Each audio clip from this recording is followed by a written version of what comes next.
was subsequently challenged in a court of law and determined to be slanderous. I'm holding apologies, colleagues, this morning from the Honourable Ken Shirley, Deputy Mayor Immick from Whakatane District Council, Angus Hodgson from Kiwi Rail, Chairman Doug Leader, Mayor Victor Luca. They have a very important council meeting underway down in Whakatane, I'm advised by the Mayor. We don't have anyone today from the New Zealand Police. We have an apology from Fane Troy of the New Zealand Police. Greg Pert, our freight advisor, is an apology today. And David Spears, poor guy, is stuck in fog. Angus has just joined us. Welcome, Angus. That's Kiwi Rail in Wellington. So apologies for not withdrawing my apologies. Good to have you here, Angus. I will move. Seconded is Worship Mayor Moore. All those in favour, please say aye. Against, carried. There is no public forum. There are no items not on the agenda or late items. There are no changes to the order of business. Declarations of conflict of interest. But Glenn, you just wanted to highlight another interest that you're now participating in for the benefit of colleagues. Yeah, just so everybody knew that I'm now a member of the Automobile Association Waitangi District Council. Right, Liz, right? Yeah. So just wanted to make sure people understood that. Thank you. Thank you for sharing that, Glenn. Colleagues, the minutes of our last meeting held on the 15th of June are on page 8. Would someone with a reasonably good memory move those as a reasonably true and accurate record of that meeting? His Worship Mayor Denyer, Commissioner Selwood. Are there any matters arising from those minutes? Anybody? There being none, I will put them. All those in favour, please say aye. Against, carried. Moving on to the chairman's. I beg your pardon, we've got presentations. I'm sorry, Lindsay, come forward. You can just introduce yourself and your organisation, but Lindsay's speaking to the future of rail. Welcome. Good, thank you so much for having me. Can everyone hear me okay? And we're looking at about 20 minutes. That sounds great, thank you. And do you want questions through your presentation or you'd prefer them at the end of your presentation? At the end, if that's all good. Okay, take on board. Thank you. Thank you. Kia ora koutou. Thank you so much for including me in your agenda. I'm here on behalf of the Future is Rail, but I'll introduce myself first. I'm Lindsay Horn. I'm a Tauranga resident. I grew up here. And I'm also speaking to you on behalf, bringing some of my professional experience as well. I'm Behavioural Insights Director at one of New Zealand's largest research and insights firms. So I lead behaviour change research and public policy research with a focus on transport and energy and emissions. So I'm bringing that to the table here today as well. And I'm sure, like many of you as well, I'm a person that's got friends in Hamilton. My workplace is in Auckland. I've also got lots of friends in Auckland and my clients are based there, and just really hoping to have some options to be better connected to some of those regions as well. Cool. So as I mentioned, I'm here on behalf of the Future is Rail. Just to clarify, we're a nationwide organisation. We are not Restore Passenger Rail. I haven't glued myself to anything. And we are not making rail work there. I believe they have presented to you in the past, but we're a different organisation. We're a nationwide group of advocates made up of transport experts and professionals, as well as representatives of communities that just want to be better connected and see rail as being a really great way of doing that. We've had some really good wins in the past. In the past 2 years, we helped keep the Northern Explorer running when it was under threat after lockdown. We helped add an extra stop to Taumaranui for that service. And we also ran a nationwide campaign that was really instrumental in pushing forward the recent parliamentary inquiry into interregional rail.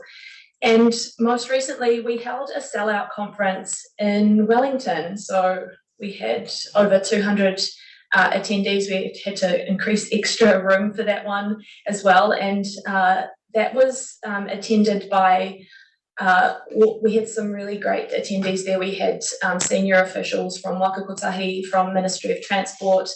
KiwiRail came along and brought along over half of their board. We also had political parties not just present, but presenting at that session as well. We had Labor, we had National, and we had the Greens as well. We also had representatives from councillors around the country as well. Cool. So why am I here today? I'm here because we see that there's a really key opportunity to explore interregional passenger rail for the Bay of Plenty. And it's almost as if the stars are really starting to align for interregional passenger rail. I've spoken to people in the past and they're like, oh, you know, rail pops its head up every 5 years and then kind of dies back down. But we really think there is something different this year and that the landscape has changed and that it's time to really take it seriously and start investing in a detailed business case to really start to answer some of the questions you might be sitting there thinking about right now. So that is our ask to the committee today, that you set aside a line item in your budget in the upcoming RLTP for a detailed business case that can explore the benefits of interregional passenger trains can bring, not just to Tauranga, but to the whole region. And that's going to help us answer some of the really key questions that people might have and that you might have around what a long distance passenger train can bring. So why are we suggesting this and why now? Just waiting for that clicker to move forward. There you go. Cool. So as I mentioned, it feels like the landscape has really changed, not only in the last 5 years, but even just in the last year. Heck, even just in the last couple of weeks, there's been some really great announcements that are meaning that we can take this opportunity really, really seriously. It's kind of like things are starting to snowball. Just not pressing hard enough on the clicker, there we go. So just last week, we saw in the draft government policy statement that there is up to $150 million over the next 3 years that is set aside for interregional public transport. This is a line item that we have never seen in this government policy statement before. So there's literally a pool of money that we can draw upon for this business case. And that for us is super exciting, and that's the main reason why we think the landscape has changed and that we can take this opportunity really, really seriously. We've also seen that the Select Committee has released its findings from the parliamentary inquiry. We saw over 1,700 submissions. That's a really high amount of submissions, and 97% of them were in favour of interregional passenger rail. We've also seen earlier in the year that the government has allocated funding for a detailed business case into electrification, not just for the main trunk line, but also from Auckland to Tauranga. So you can see that at a national level, the government is taking rail seriously, and they're taking it seriously for the Tauranga region. And just over the hill, Tuhui is a really great case study of how patronage is continuing to grow. They've had to add an extra Saturday service due to demand for that service. And we're seeing that KiwiRail is really starting to support these interregional services. They're coming to the table and helping to make them happen. And off the back of that parliamentary inquiry, connecting Bay of Plenty to the rest of the Golden Triangle is literally at the top of their list. It's one of the top priority areas. So we really see this again as a really key opportunity. So I'm going to take you through some reasons why we should continue to explore interregional passenger rail in the Bay of Plenty. The first one is an issue that's really important and one that's really close to my heart, and that's around reducing carbon emissions that are transport related. So we know that we have really high VKT targets that we want to be reaching that are related to transport and wanting to grow our public transport emissions. Rail is a really great way to do that. We know that a lot of our trips are short trips, and especially here in Tauranga, almost a third of our trips are under 2 kilometres. There we go. But when it comes to reducing VKT, long distance trips are really where you can have a lot of big bang for your buck. So one return trip to Auckland is equivalent to 225 2-kilometre trips. So yes, we should definitely be focusing on active modes and metro public transport. But if we are serious about those VKT trips, that's where long distance trains can have a really big impact. And we know that electric trains Sorry, I'm having a lot of trouble with A this little clicking. lag because of the Zoom. So That's all good. You guys are just getting a sneak preview of what's to come. All right, let's just keep clicking. Here we go. So we know that electric trains are literally the most carbon efficient way of traveling over long distances. Yes, we can see that electric vehicles are up there as well, but I just want to point out that they are very expensive, and at the moment they only make up 2% of our fleet. So if we're serious about carbon efficiency, we have to take electric trains seriously. It's also just a really safe way of getting around, especially when we know that the kaimais are really dangerous. And I'm not going to labour the point around State Highway 2. I think we all know how dangerous that road is. And so passenger trains are a really good way of getting people off some of our most dangerous highways as well. And again, we've got some really serious targets when it comes to deaths and serious injuries in the Bay of Plenty. What you'll see on the slide coming up soon is that we've got a goal to reduce our DSIs by 40%. In this graph here, it's comparing all of the different regions by deaths and serious injuries per 100,000 people. And you can see Bay of Plenty, we have not made any improvements since 2018, whereas pretty much all other regions have. The national average has been to increase it by 15%. And so rail, again, is just another way that we can take people off some of our most dangerous roads and keep them safe. We also know that rail benefits not just the people travelling by trains, but also for those that are sitting in traffic. We know that traffic is an issue here. This is an image of Waimarino, and we know that this road gets really clogged up. 500 metres to the left of this, there's a railway line. So this again is a really good way of taking people off the road so they're not sitting in traffic and helping reduce our congestion. So for the detailed business case, we are recommending that you first and foremost look into regional passenger trains, but at the same time that business case could potentially explore possible metro stations, so Omakaroa, Mount Maunganui, Te Puke as well. That could be part of that business case, and interregional rail can also start to pave the way for metro stations as well. It can really help familiarise residents with trains as well. So the next point I want to make is really around resilience. When it comes to extreme weather events, it's more of a matter of when, not if. And we know that in May we had some serious slips on the kaimais, and this is only going to increase. And we know that the Bay of Plenty is at risk, not just to extreme weather, but to rockfall and to erosion and other events as well. And we know that, rail can have, I'm just going to click back. It's like reading the last page of a book before you finish. We know that rail can really help provide an alternative option for when our roads will shut down in the face of extreme weather. The other point that I really want to make is that what we've seen is that rail can often be much faster to open after there has been an extreme weather event. So for example, after the Kaikoura earthquakes, we found that rail opened up after only 9 months, whereas it took 17 months for State Highway 1 to fully reopen. And I believe in May this year, the Te Puke railway line opened up much faster than some of our roads did as well. Cool. So again, rail can offer some really great benefits in the face of extreme weather. Cool. This next point I want to make is a really important one, and that's around co-benefits of working alongside freight. And we believe that rail definitely can work alongside freight. Yes, we're going to need passing loops, we're going to have to manage our scheduling, but this is something that many, many cities do all around the world. It has been solved 1,000 times over. The other thing I want to point out that currently we have a user pays model, so Passenger Rail can help contribute payments towards the necessary improvements and maintenance that is going to be beneficial to freight as well. And Passenger Rail often has far less wear and tear than really heavy freight does as well.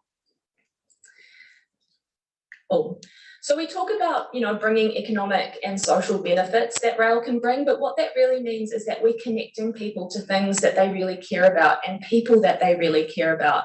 And this is really important, especially when we're thinking about bringing people right into the heart of the CBD. And we know that the CBD rejuvenation is really important. So that's going to be extremely important for Tauranga as a city.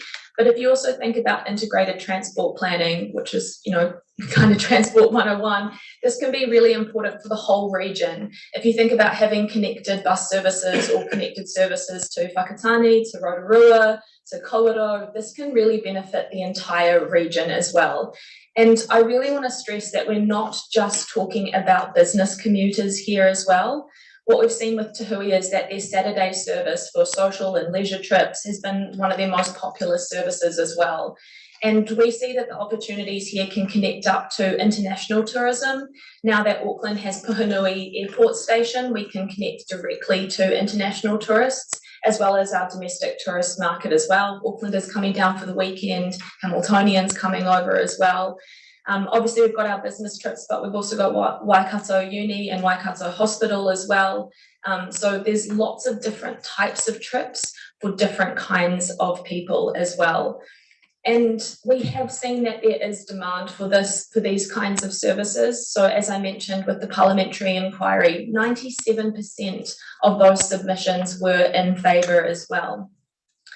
I'm also part of an organisation called Women in Urbanism, and we put out a really simple survey. It just asked people why they enjoy long distance passenger train services. Like, what is it about it that you get out of these services? And we got hundreds of stories. But the key thing I want to point out here is that we got hundreds of stories from a whole range of different kinds of people who are using these trips for different kinds of services. So, for example, we had caregivers of young children who said that it was so much easier to get around and walk around the train station. Having a toilet on board where they could change nappies was just absolutely crucial for people. And that's a huge difference between trains and buses. The level of service it's like comparing a Corolla to a Tesla. It's just a different category, and it really opens up the market to who's interested in taking these kinds of trips as well. We also heard that parents of teenagers and teenagers themselves really appreciate these kinds of services. You can imagine a parent of a teenager who's worried about having their kids driving on a really long trip at nighttime with their friends. It's just so much more peace of mind putting them on a train than putting them in a vehicle to travel on a state highway as well. And then, of course, we heard about business travellers, we heard about students, we heard about social trips to concerts. So we really are talking more than just business commuters here as well. Cool. So this is what we heard from one of our respondents. Trains meant we could travel as a family with young babies, walk up and down, look out the windows, and so much easier to feed the children as well. I'm just going to skip ahead. The other key point that I want to make, as well as people finding that rail is comfortable, stress-free, productive, and a sustainable way of travelling. The other really important point that I want to make is that it can often be a far more affordable way for people to travel, and we know that the cost of living crisis is on the top of everybody's radar as well. And so we ran some numbers and saw that rail can be up to 500 times more affordable than travelling by vehicle. So the way that we calculated these costs is we used inland revenues per kilometre rate, so that factors in both petrol and running costs to travel by car. And then we compared that to the Te Hui trip using a B card, and we just doubled that price fare. So that's how we calculated that cost. Obviously, a detailed business case would do a much more thorough job, but just to give you a bit of a litmus test, we're looking at up to 500% more expensive to drive. Cool. And just wanted to point out that we have a live case study just over the hill with Te Hui, and its patronage numbers are continuing to grow. I've got a graph here, and what you'll see is that that it's continuing to grow. So in blue, we've got 2022, so last year, and then orange is this year in 2023. So you can see that the numbers are just continuing to climb. This is not even including their Saturday service. And so it's beaten its patronage goals and it's beaten its emissions targets, and it has added a Saturday service due to demand. So you can see that it's a really great case study to show that there is demand for these kinds of services as well. And I believe it's just hit a 98% satisfaction rate with its current customers as well. You know, I think people just love a coffee. They love having Wi-Fi. They like being able to walk around. And when you compare that to driving, and when you compare that to being on a bus, you can see that people are really committed to using these kinds of services. Cool. Alrighty, I've just taken you guys through a whole host of really valid reasons around why you might want to consider interregional rail, but I just want to come back to the urgency of why it's important to do this now and why we can't afford to start putting this off. And it's kind of, as I mentioned, the stars are really starting to align for this. You're currently in your RLTP process right now, so that's a really good timing for it. We know that extreme weather events, the need for safety and congestion are starting to put pressure on us. So again, that's another good reason to act. We're seeing that there's demand for this. People are in favour, and that we're seeing strong support from Te Huia. But again, the detailed business case could look at market demand for a service like this as well. But most importantly, we're really starting to see support at a government level, and we're starting to see government funding, which I know it often comes down to the dollar sign, but there's literally a pool of money sitting here for business cases exactly like this as well. And we're also seeing support at a national level from that select committee inquiry, and already seeing budget being set aside for that electrification. So essentially, Bay Plenty, it's really at the top of the list. And the way that we see it is that when it comes to the Bay of Plenty, it's really our opportunity to lose. So as I mentioned, I'm not asking you to go and buy a train set tomorrow. We're saying let's set aside some money and look at a detailed business case to really help answer those questions that you're probably sitting there thinking about, so we can actually start to figure out what are the true social and environmental benefits, how much will this improve safety and congestion and resilience, what are the ideal service patterns, and what is the best way of moving forward with freight integration. So we're saying invest in some money to fully investigate this. Cool. And so that's why we think the opportunity is really important, and why the opportunity is really important to act on now.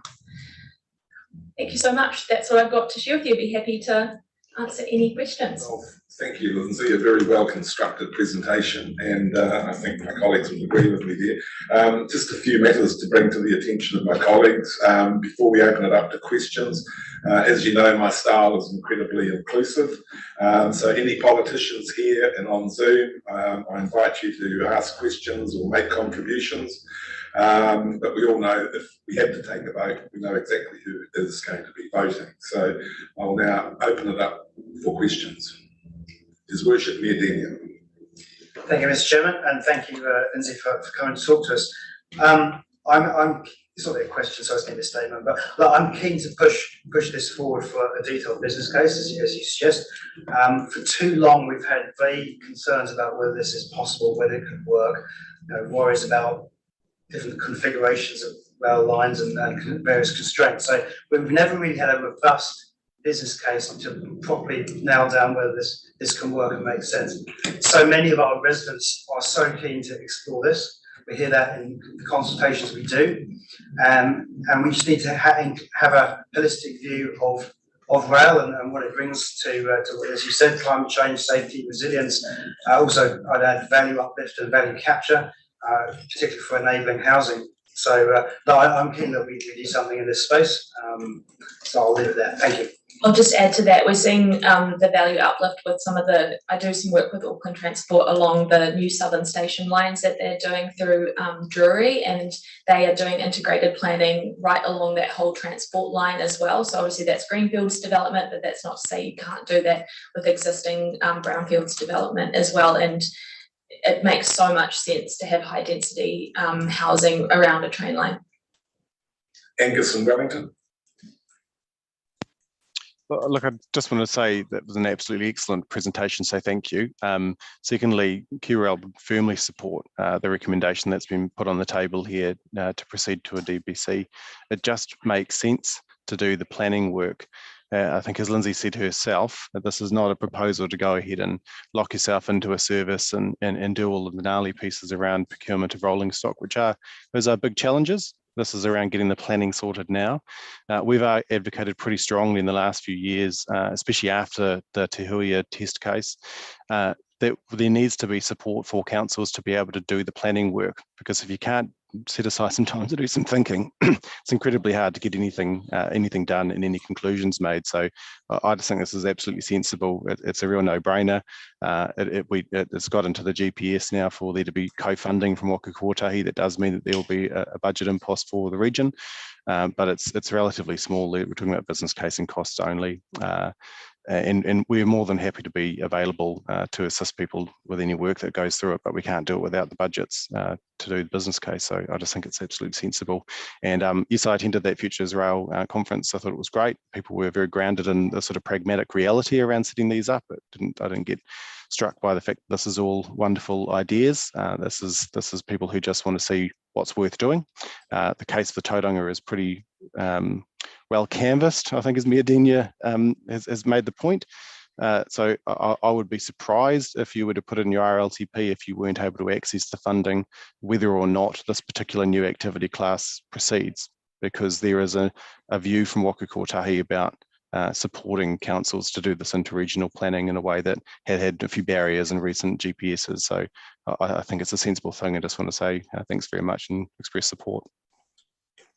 Thank you, Angus. Stacey, and I gather you're in Hamilton, are you? I am for the day. Unfortunately, I had a pressing work commitment that meant I couldn't make it over this morning in person. I'd like to echo the earlier comments about the quality of the presentation. It was detailed and thorough, but also gave us some sort of visionary pieces. I've got fond memories of the the Kaimai Express. So I think a lot of us will remember that from my childhood anyway. So it's an exciting opportunity, I guess, given I'm in Waikato for the day, to echo Te Huia. While it is successful in terms of meeting its targets and things, we're still only talking about 200 people using that service a day, and there's a huge amount of commuter traffic that access that road from Hamilton to Auckland. I think we would be very supportive of the business case to give us the evidence that we would need to proceed with looking at something like a passenger rail service from Tauranga to Auckland. But do we really think that it would gain enough use to be financially viable, or is it, even if it's not, it's similar to Te Hui, even if it's not financially viable, we are still considering it from a emission standpoint, et cetera, et cetera. Thanks, Stacey. I hope you don't get called up for jury service today. So I see you're in the jury assembly area there. Sorry, Councillor Thurston, do you mind if I respond to that? Sure, you go for it. Thank you. Thanks, Stacey, for that. As much as we've seen patronage with Te Huia grow, I just want to point out that often you only reap the benefits of passenger rail a couple of years into that service as well. Just want to flag Te Huia has launched during a pandemic, which has been really difficult for it as well. And as much as that service is great, it only runs twice a day, so we're not seeing its full potential there. Normally with a passenger train like that, you would hope to see far more than just 2 services a day. So I would expect that the Bay of Plenty detailed business case would look at running services from Tauranga to Auckland far more than just twice a day, Monday to Friday, and then adding a Saturday service afterwards. You could look to get much higher patronage if you increase those services right from the get-go. Thank you. I'll pass over to Oliver in a minute, but understanding orders, we can only flag strong support in the minutes at this point in time to request that the staff commence an investigation into interregional travel for rail in the Bay of Plenty. So it's part of the RLTP. So Oliver, further clarification.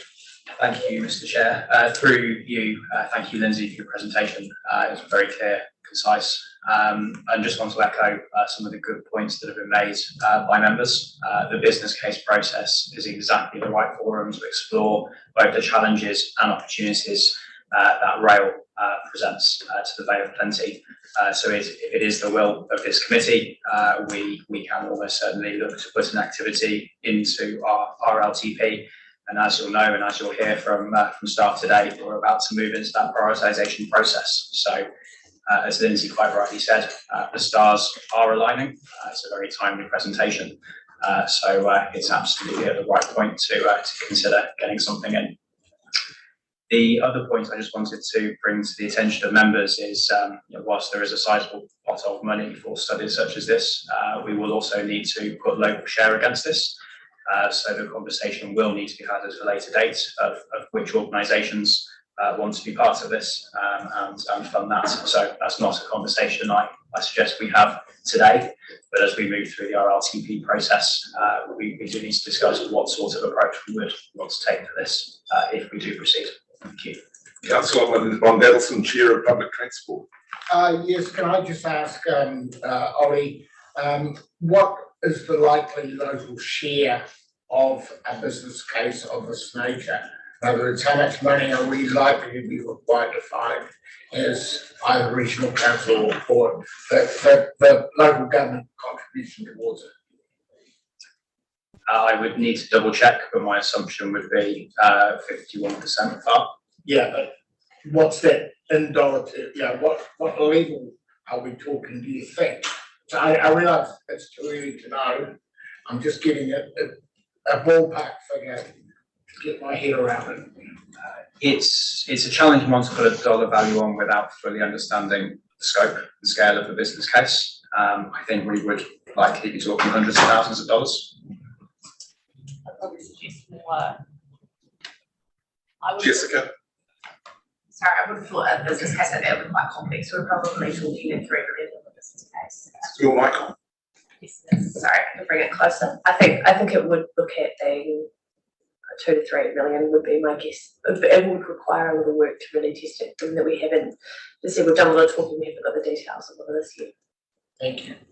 So is it, with stopping short of a resolution, is it generally the wish of the meeting here today that staff explore the possibilities?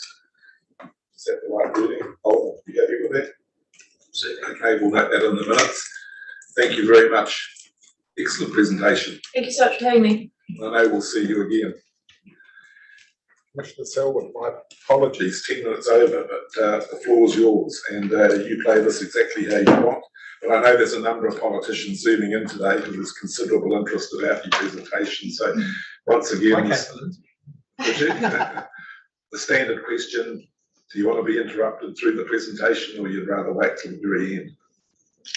Thank you, Chair. I think it might be more efficient for time if I put the presentation through and we have a conversation at the end. All good, thank you. To slow things up as we go. Good to have you here, and it's great to note that it's a named project under the GPS, so good to have you here. Thanks so much. Thank you, and it was very pleasing to see the political prioritisation of Slowway 29, 29A in the GPS, and also the support of, almost unanimous support of other political parties as well. Look, I want to walk you through Tauranga City Council's thinking about how we grow the city in a more sustainable, integrated way than has been the tradition in the past. As we know, the city is an extremely attractive, the city and the wider region, I should say, an extremely attractive place to live. I'll go to this side. That side is better if you can, but so we're the 5th and fastest growing city, home to the most significant port and a thriving horticultural industry. So from that point of view, we are attracting another 4,000-ish people a year to the sub-region. But that growth presents enormous challenges for the city to cope with. And that includes clearly the housing supply, and in particular the cost of housing supply, the congestion and the impact of that on productivity and GDP of the region, and of course our challenge about carbon emissions and how we can make our way to reducing those carbon emissions in line with New Zealand's goals and targets. Just to put a couple of slides to paint the perspective on that, we're currently in Tauranga City, about 5,000 homes short of existing demand. And unfortunately, that's getting worse, not better. The long-term future, the gap might not be quite so big, but within a decade, we're going to be 8,000 homes short. Add on Western Bay's gap, and we'll be pretty close to 10,000 homes short. And that shortage of supply is having an enormous and really serious impact on housing affordability. Although it has come back a little in the last year or so because of the market conditions, the overall affordability ratio, i.e. the ratio of the cost of a home to average incomes in the city and the sub-region, is around 11 at the moment. Now, most standards would suggest that the affordability should not exceed 5. In fact, that is quite high internationally. 3 would be a more recognised number. But you can see in the bottom right graph that Tauranga in the yellow or orange is exceeding not only national affordability thresholds, and that's a problem nationally, but that threshold of 5 is just completely out of reach. And much of that has happened in the last decade or close to a decade. And I would argue much of that because of the increasing constraint on land supply, which is, when combined with low interest rates and demand, have really driven an escalation of prices. So we have a challenge we have to hurdle, and you would have heard me on numerous occasions around this table arguing that transport plays or should play a key role to enabling land supply and therefore housing supply to help us contain that price growth. But more than that, the congestion issue is becoming a significant concern for the city.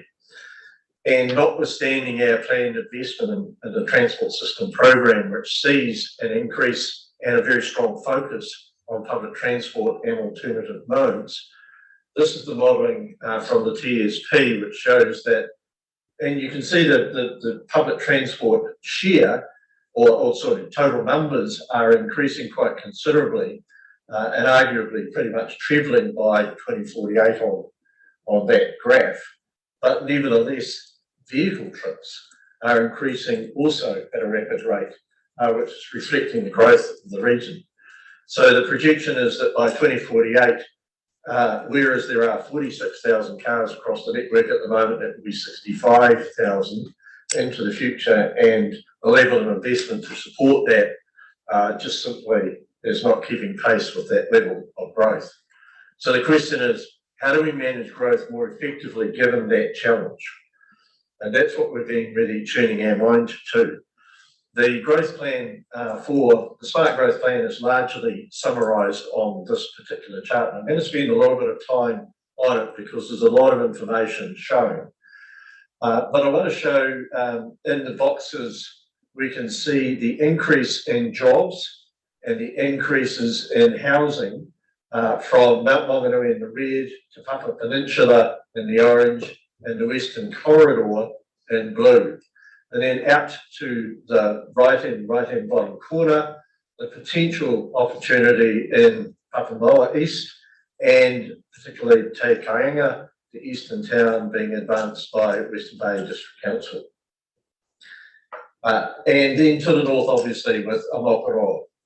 In the purple, we have the critical transportation projects that will enable and support that growth from the Takitimu North Link, and of course stage 1 of that is underway, but stage 2 needs to be funded and committed and really important. Stairway 29, 29A, which I'm going to really focus on shortly. The criticality of Turrick and 15th Ave to support existing demand across from Welcome Bay into and through the city. And then the Papamoa Eastern Interchange in purple, which will support the already committed and happening growth in the Papamoa East side and connect from Papamoa to the TEL. And that project is one of the priorities, certainly for City Council and our long-term plan. But I really want to turn our focus now to the Western Corridor and explain why we're really interested in that. But before I go, I want to highlight all of the red lines that are on the map, because they highlight the critical congestion across our more strategic network in the city. And I'm going to come to that and touch on some of the headline findings shortly that we've come to in the collaborative effort with Waka Kotahi to explore road pricing, or the potential for road pricing and congestion charging in Tauranga. The Western Corridor comes, and I'll flick back to the previous slide. The bottom left, where you'll be aware that the Tauriko Business Estate currently has close to 4,500 to 5,000 jobs as we speak, and expecting another 8,000 to potentially 10,000 jobs here into the future. If we are able to implement medium density standards, and you'll be aware that Kāinga Ora have a study underway at the moment, which is looking at a specified development initiative. Medium density would allow you to increase capacity in the land behind the crossing, for those who know Tauranga well, which would accommodate up to 25,000 homes in that area. And so the interest of our council in that area is high because of the connectivity then between employment and living.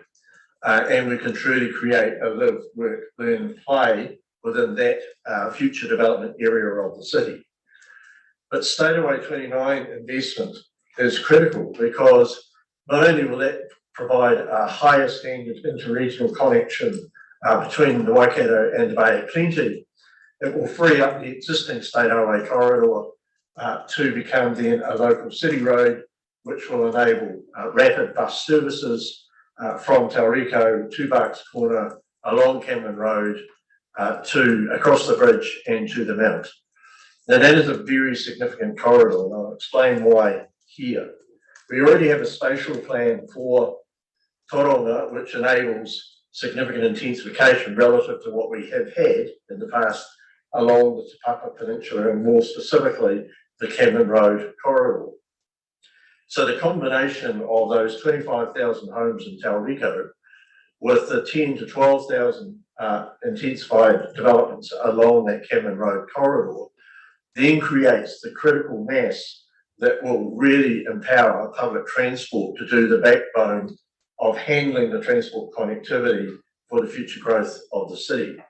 Because along that corridor, if you include Tauriko Business Estate, the service businesses that are right along Cameron Road, the CBD and adjacent to Cameron Road, be it Fraser Cove or a number of the other commercial activities adjacent to Cameron Road, to the city and the Mount, we're accounting for 70% of the jobs in Tauranga. And if we really want to reduce VKT, reduce carbon emissions, increase load share, and enable more connected city, and those are all of our goals, then the best place to do that is along this corridor. You could easily live in Tauriko and catch a bus to the city for work. You could live in the Mount and catch a bus to Tauriko if you've got sufficient priority to buses along the Cameron Road corridor. And as we know, we're investing right now in Cameron Road Stage 1. Shortly, we'll have the business case for Cameron Road Stage 2. So we have already started the investment pathway.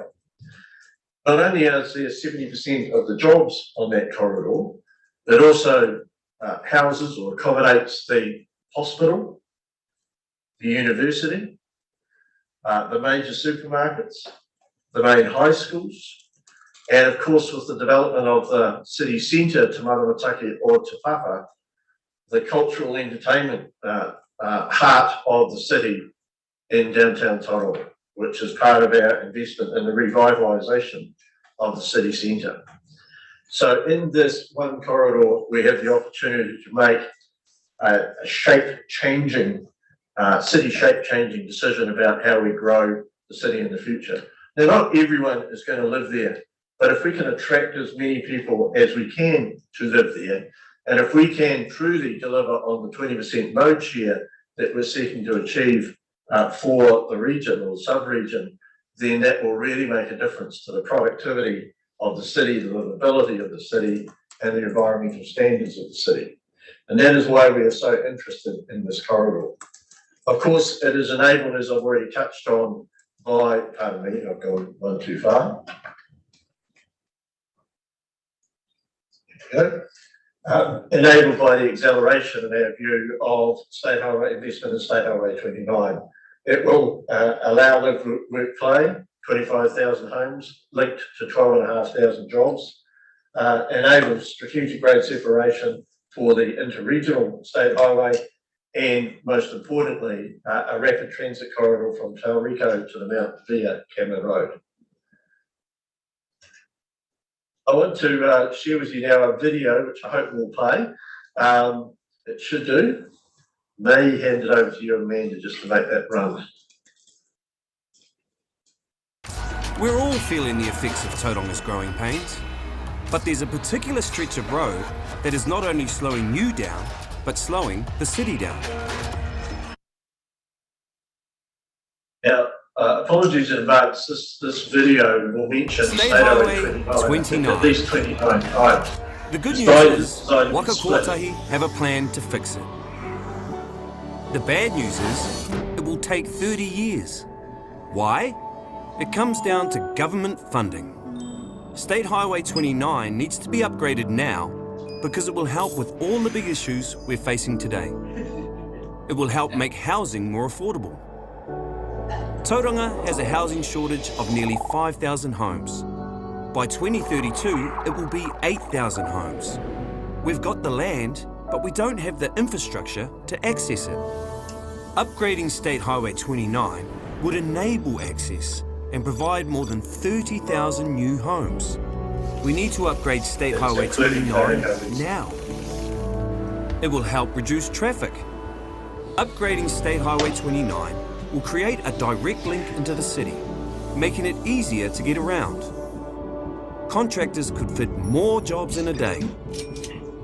Commuting would be easier. It would mean less time in traffic and more time doing what you want to do. We need to upgrade State Highway 29 now. It will help raise the standard of living. State Highway 29 is an economical highway, hosting 70% of the jobs in Tauranga and connecting the regions to our port, the busiest port in New Zealand. Upgrading State Highway 29 would create a stronger economy with opportunities for everyone. It would enable 200 more businesses and over 10,000 new jobs, and would increase our GDP by $3.5 billion. We need to upgrade State Highway 29 now.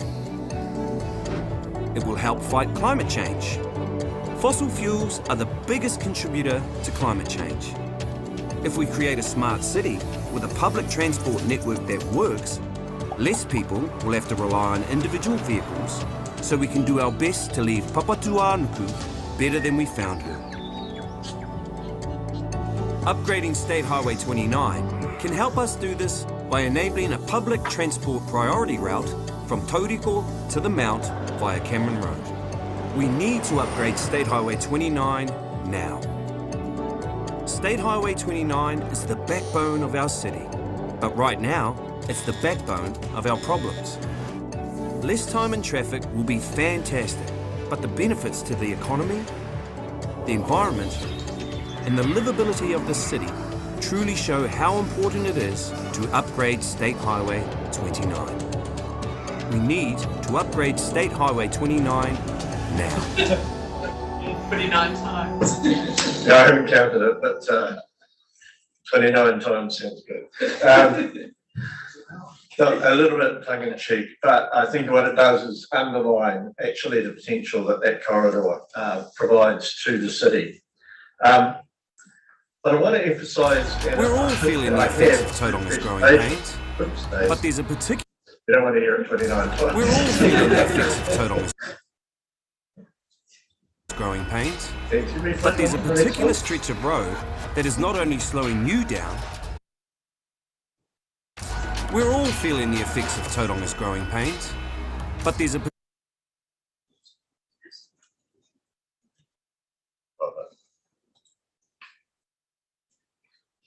So what I want to do now, if we can go back, there we go, is just touch on briefly, because we are receiving at our council meeting on Monday, the findings from the proof of concept study that was done in partnership with Waka Kotahi.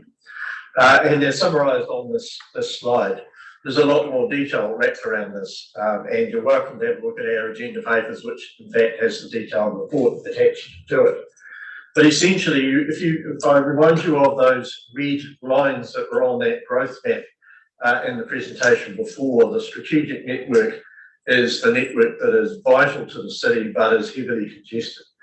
And so the concept of variable road pricing is to price that network more efficiently, and you can see in pink the illustration of where the pricing and the pricing points might be. At the moment, we have what I describe as dumb tolls on our existing road. They're useful to repaying some debt, although they struggle to do that at the pace we would like, to be honest. But they don't change. Whether or not there's congestion, you still pay the toll. Even in the interpeak, you still pay the toll. Wouldn't it be that much smarter if we had a toll that changed according to traffic demands? So higher at peak and lower off peak. And this is the basic concept that you see up on the map. The proposal would be, or the options would be, a $2 access charge and then a 15 cent per kilometre distance charge on the network. Obviously that would go up when demand is high and reduce when demand is low. The headline results of the research are that it would reduce delay and vehicle hours per day across the network by 20%. So in essence, that's a 20% productivity gain across the transport system. Mode shift would increase by 6%, VKT down 6%, and carbon emissions down 5%. The higher the charges, the better the outcomes, but the higher the cost. And so this is a kind of a trade-off here. Importantly, not only does it achieve those outcomes, but it raises somewhere between $80 and $100 million worth of additional revenue. It repays the debt on the existing toll roads and adds another 80 to 100 million per annum on projections, which can then be leveraged to enable investment in a better transport system going forward. So if you cast your mind back to the 40% we will be looking at the moment, with really no clear pathway as to how we might fund the investment that would address that more effectively. This provides a pathway to enable us to make the right choices. And of course, that will require investment in public transport, walking and cycling, to give people options, as well as investment in improving the road network for those who choose to drive. Fundamental to this proposition, in our view, is the need to make the road pricing proposal provide a very clear benefit to those who pay a toll. So what we're saying is, if you pay the toll, we'll give you a faster trip than will be the reality otherwise. Not everyone is going to be able to change mode, but if 20% of the population either stayed at home, travelled later, took the bus, walked and cycled, or took someone else in the car to help them pay the toll, then we could have a much better and more efficient and arguably fairer network than we have at the moment. No doubt there'll be questions about how we deal with socially disadvantaged, and I'll be very happy to talk about that in Q&A. But I need to finish because I suspect I'm running over time. No, this is pretty important. And happy to come back to this.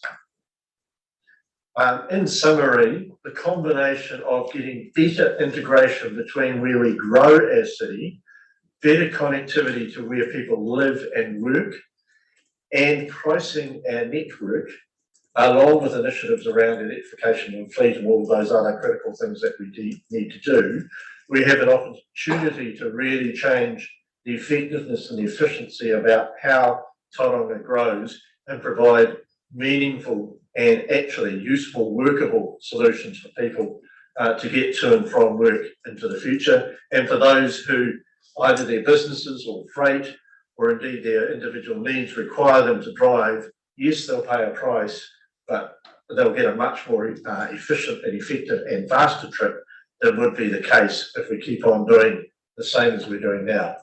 It'll promote all of those benefits that are summarised on the screen there. But from a more personal point of view, if you look at individual people and flick your eyes over the pictures, there's an opportunity for, I would say, everyone to win in this space. Whether you're the young chap with the son up in the top left, who can spend more time with his family at the beach and less time sitting in a vehicle or a truck going nowhere, to the lady maybe down at the bottom left of the picture, who's the widowed ratepayer struggling on a single income. It'll be users that are paying for the investment in the transport system more fairly than our traditional reliance on ratepayers, to the businessman who has more size, to the truck driver or the tradesperson who can get more jobs done in a day, to the businessman who sees more greater efficiency, to the person who catches that bus trip from Tauriko to the city or wherever. So there is a potential win-win here in our view. We plan to take the proposition. We've already been out amongst the community over the last 2 weeks talking about how we grow the city into the future. And when we go out with our long-term plan consultation in November this year, we will be then putting to the community the opportunity to have their say about what do you think about looking at the road pricing option to help both fund the necessary investment and deliver a better, more efficient transport system for Tauranga. So there, Chair, is the presentation. I'm very happy to answer any questions. Okay, this calls for collective wisdom, as I keep saying. So are we ready to go, Amanda? And you're going to, okay, right. Questions to Commissioner, right. There's Worship Mayor Denia. First off, thank you, Stephen, for a great presentation. Let's get a video as well. That's pretty impressive. If you can go back to the video. No, not the video. To the variable pricing study results. Sure. I'm going to dive into a bit of detail, but I'm really interested more in the. That's an example of trying to find out what the philosophy a little bit more is. So if you look at the west or the left-hand side of that, you end up pricing both way routes into Tauranga, and traditionally Waka Kotahi, would allow tolling for one route, and then one would be free. And I just wonder what the thoughts are around why they're both, I'll say tolled, but priced in that way here. Yeah, and I should say, whilst we've modelled that plot, there are varieties of variations as to what corridors, where the pricing toll points might be. That would have been the result of the modelling to identify. Obviously, if you price one route, there's a risk that you drive too much traffic to the other route. So I think that would have been a question of getting the balance right across the two. Whilst I've presented on variable pricing, and we'd probably be looking at maybe quarter-hour changes, maybe half-hour changes in the price points. So it would be quite structured initially. The anticipation would be, and certainly my hope is, that we'd be moving to a more dynamic approach over time. And I don't know if you do like I do, but before I travel pretty much anywhere these days, I have a look at the Google map to see what the congestion is like before I travel to make a decision what's the smartest way to go. Or I would hope that we, in relatively quick order, would have the same information on Google that might say, well, if I took State Highway 2, it might cost me $2.60, say, and it's going to take me 15 minutes, 20 minutes, whatever it might be to do that trip. Alternatively, I could take the existing road, if you like. Traffic demand's not quite so high on that, the toll's only $1.50, but it's going to be slightly slower trip because it's not an efficient road. So I would be able to make that choice. Now, what you want to do is to set the price at the level that optimises the traffic flow on the corridor. Because you want to, if you've got capacity, you want to attract people to the corridor. And so the ability to dynamically change according to demand is really the essence of the benefit to road users, because they'll pay a price, and in fact their own behaviour and how they choose to make the trip will set the price. So we'll know there's an affordability acceptance because they're choosing to use that road. So that's a long answer to your question, but I believe the optimisation of the network is the finessing that would need to determine which corridors and how much is paid. So just to follow up, in theory, you could look at pricing everywhere, and a lot of those might be zero. And I know some of the Cameron Road is not actually on the price network, but maybe it would make sense for it to be so. But because you're trying to encourage certain roads on there, you might be pricing at zero or whatever. Yes, that's exactly right. And in fact, if you're pricing the network so that you've got free flow movement on the network, and the optimum speed is about 60 k's an hour, that's the speed to get the most traffic through any given point, then what's to stop Mayor Plenty Regional Council running an express bus service at 60 k's an hour on that very same network, so that you can start to, and this is how you deal with the affordability challenge. For those who can't afford to run their car and pay the toll, and there will be people affected by that, then you can provide a highly efficient public transport alternative actually in that corridor for them that's as good as taking their car. Alternatively, if they're in Cameron Road, and hopefully they've made the decision to build along Cameron Road, they can catch the bus to where they want to get to. So it is about a behaviour kind of change, and hopefully employers will start to think about, well, do I really need everyone here at 9 a.m. sharp in the morning, or could we be more flexible with our employment hours? So it starts that behaviour thinking. So that pink, whilst it's shown as tolling, might be, as you say, zero tolling, because the demand is flat and you want to encourage people to that corridor. Okay, this is the batting order. Councillor Von Bedelson, Councillor Scott, then Glenn. Councillor Von Bedelson. Yeah, can you just give me a better feel for how we will, one, know what pricing in it is at the time, because that's going to help us make decisions. So is there going to be, does it come up electronically somewhere, or do we have to use our smartphones? And with the high number of elderly in this city, that's an issue. I also want to understand what the net effect is. So what it's likely to cost at a few time points, the different, versus how high does the toll go? Yeah, versus the current toll, because I presume the current tolls then go away. Is that right? Correct. Yeah. So yes, can you so as a lay person, I need to understand, the process. Yeah, so, well, touching firstly on the levels of tolls, they would be likely changed initially. They would be quite structured initially, I think is the word. So at best, probably quarter-hour changes, and they would be set well in advance. So when the system is first introduced, you would know that if you travel at, say, 7:30 in the morning, the toll is likely to be, I'm pulling numbers out of the air here, right? But it might be $2.60, say, relative to $2.30 you pay. Or it might actually be $3.10. We don't, there is a range of tolls. I haven't got the detail about. Yeah. There's potential to cap it. So you could say we'll have no higher toll than, I don't know, $4 or whatever. It's one of the options.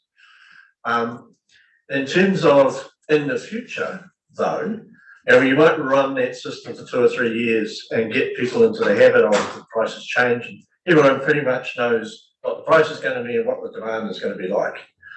But in the future is then the opportunity to shift to more dynamic pricing. Now that would depend on-road advance notices, so that before you got to the on-ramp, you would have a flashing board up there, but like we have at the moment, that says the current price is $2.60, and you can make a decision before you go on the route as to whether or not you're prepared to pay that. But even better than that, what we really want you to do is to have a look at your phone before you made your trip because it will show you, well, this is what it's going to cost and take by bus. This is what it will take you if you use your bike. This is the alternative route that you could use, and that's the price on it. Or here's the free route. Yes, it's free, but it's going to take another 20 minutes or whatever it is longer, right? So that people can be really informed before they make the trip. And that's why we call it Smart Trip. So just to follow on from there, so when we look at that, the internal circle, if you're inside that, traveling around, you're not going to be, once you're inside that circle, you're okay. Is that what you're Yes, saying? that's right. It's a network charge rather than a area charge. So London has an area charge, which is managed by Accordant. All the people inside the Accordion who travel inside don't have to pay anything. That's why we're interested in an access charge as well as a distance, because people on the fringes will still pay a $2 access charge, the same as someone who's actually living close to the city centre. So there's a kind of equity balance in that, because you can go further on the network for your $2. And of course, the people who are inside the ring, we don't really want them on the network unless they have to. We want them to make decisions about, well, actually, do I really need to take the car, or I could walk or cycle or take a bus? Councillor Scott, then Glenn. Councillor Scott. Yeah, my question is around what modelling you've done for how people change behaviour. So I can see how that changed people's transport behaviour, but what other behaviour might they change? So I was just reading today, for instance, that, and you mentioned London, so Marks and Spencer is closing down their headline store in Mark House of Fraser is leaving Oxford Street, right? Because people have changed going into those places. Think about Tauranga. If we were trying to encourage intensification into Papa, would that not encourage people to move to live anywhere but there, so that they don't have to go through that cordon? For instance, has that been modelled? What about businesses in the CBD? Would it be preferable to move to the lakes or Mayfair? So have you sort of modelled that change in behaviour as well? Yeah, well, obviously the model has to make assumptions about changes and behaviours. The only thing we know 100% for sure is that we won't be right on all of that, because we are making estimates of people's behaviour and assumptions around that. Having said that, I would argue, Ron, the opposite to what you've just said. So you'll notice that the entire Te Papa Peninsula is not priced, right? So and you will not be priced to cross the line. It's not like London. You'll be priced on the network, but if you cross the network, you will not be charged.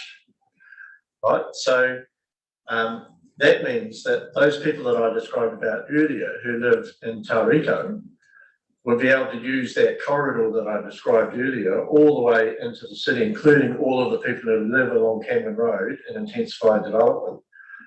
There's a real incentive to drive that's where you live into the future, because you won't actually need to go on a toll road to get anywhere.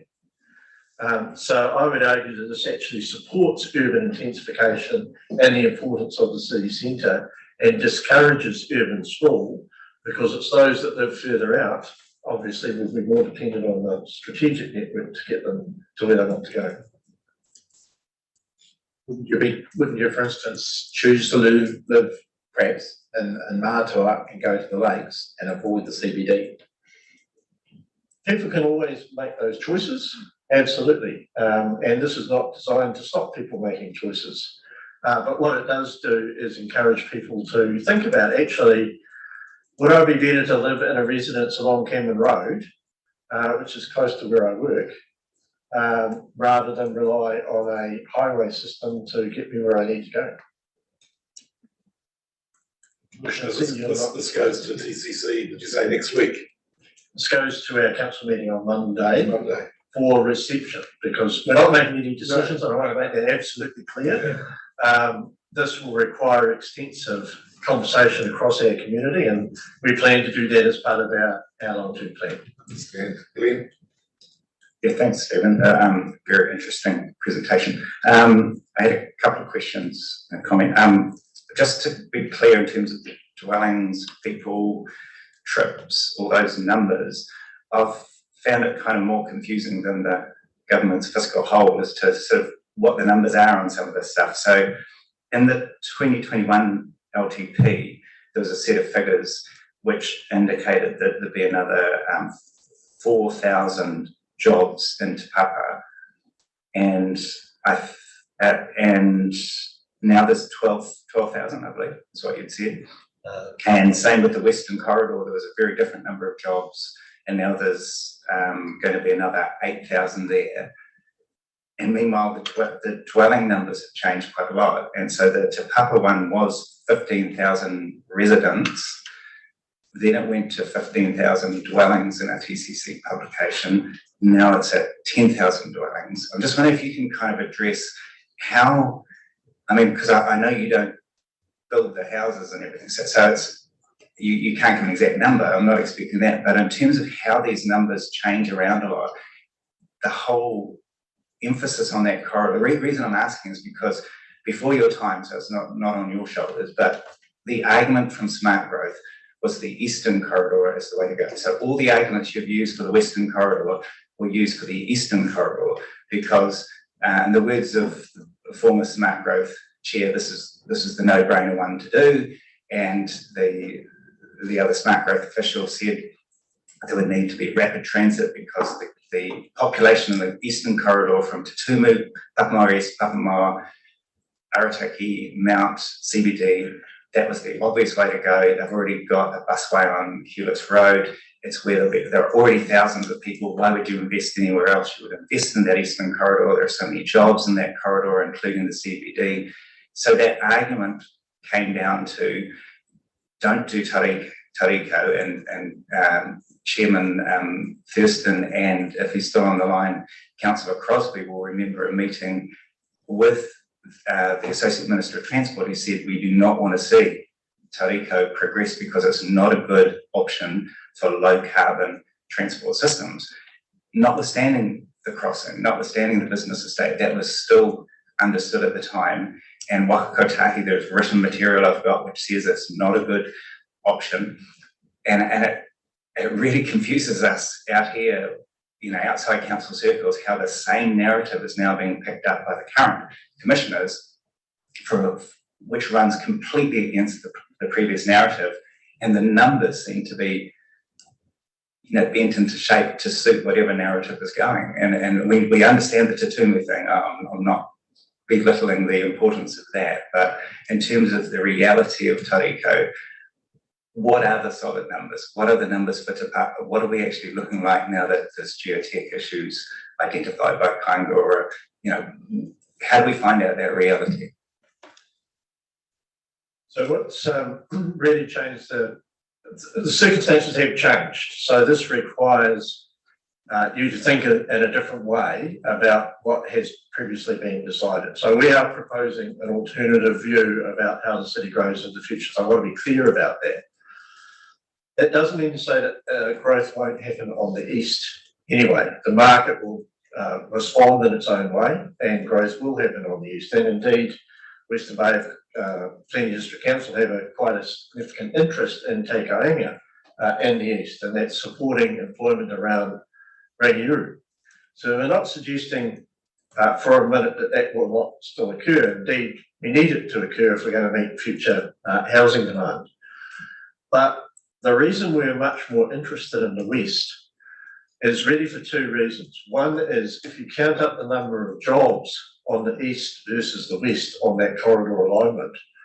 On the east at the moment, we have, I think it's about 12,000 current jobs, might be 14,000 current jobs on the mount, and it's growing at a much slower rate. You've got Rangiuru out to the south with about 3,000 jobs is the projections for there. Hopefully it might be a bit more. And then potentially 7,000 jobs in the Te Tumu Wairaki area.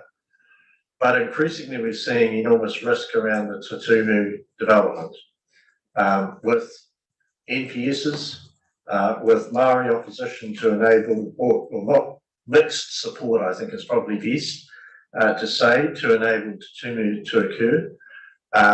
our thinking now is it's more likely a 15-year time frame than a 5-year time frame. So of course we've got the immediate decade, how do we accommodate that growth? And of course, Tauriko Business Estate has happened. And there are already 4,000 to 5,000 jobs there and under development for more jobs as well. So if you add up the 15,000-ish, and it might be 12 to 15,000, and these are all projections, right?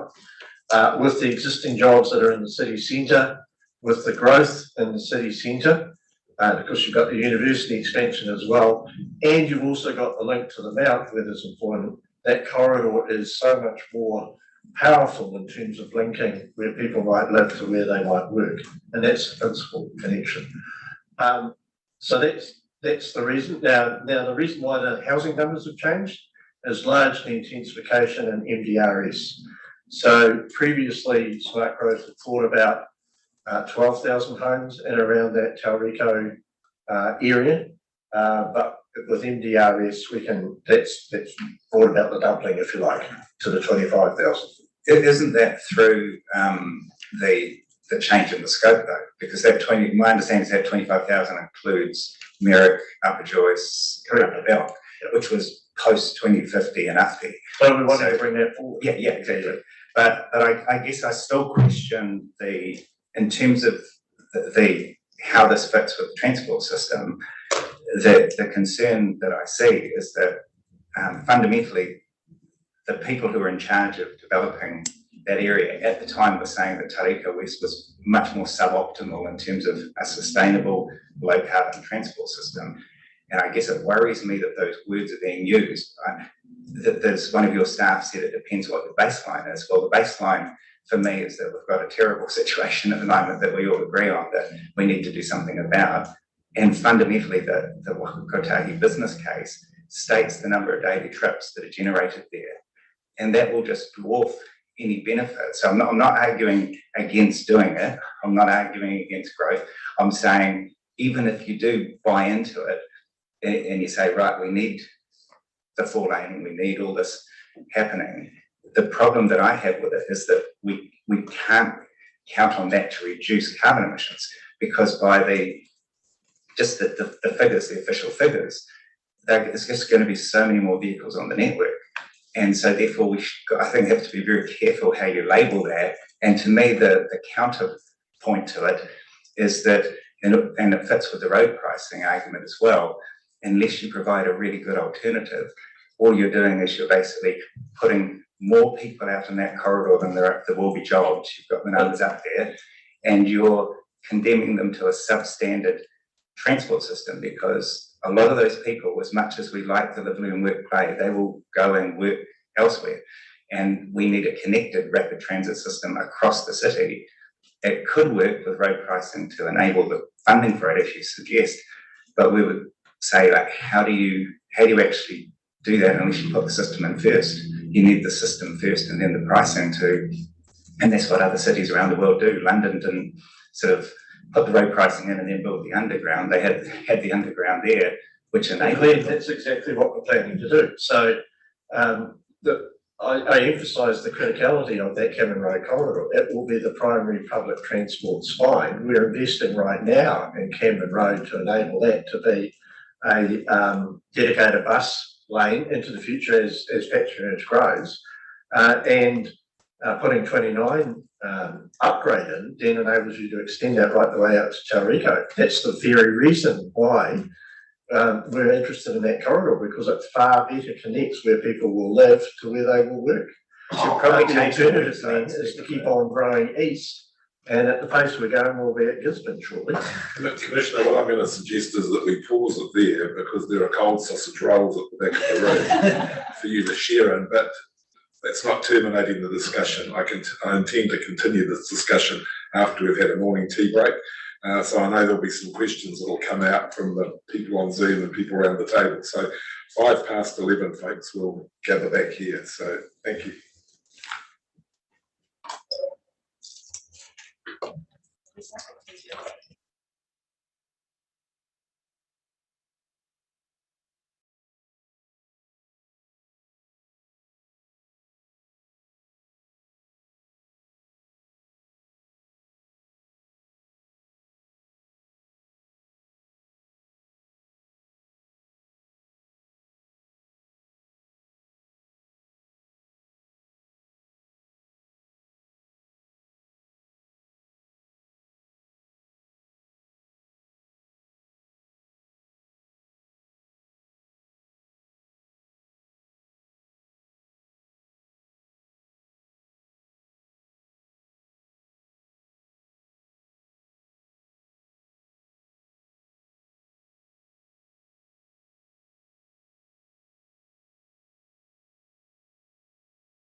As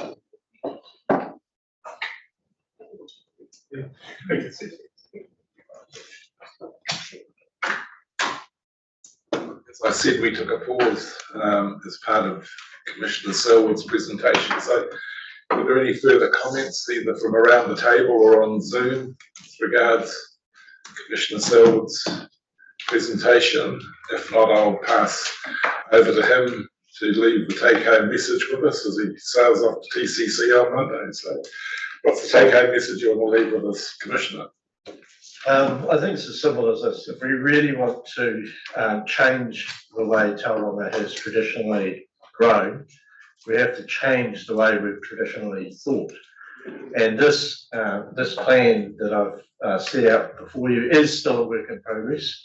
There is work to be done by Kāinga Ora on the STP, but we don't anticipate, at least at this stage, any showstoppers. And so if that proves that medium density development is feasible in the Tauriko corridor, we know that we've already got investment underway in the Cameron Road corridor, and linking those two fundamental concepts together, you can see strong connectivity in the future where people will live to where they'll live, work and play, and that has always been the growth strategy for the Bay of Plenty sub-region. State Highway 29 is critical to enabling that.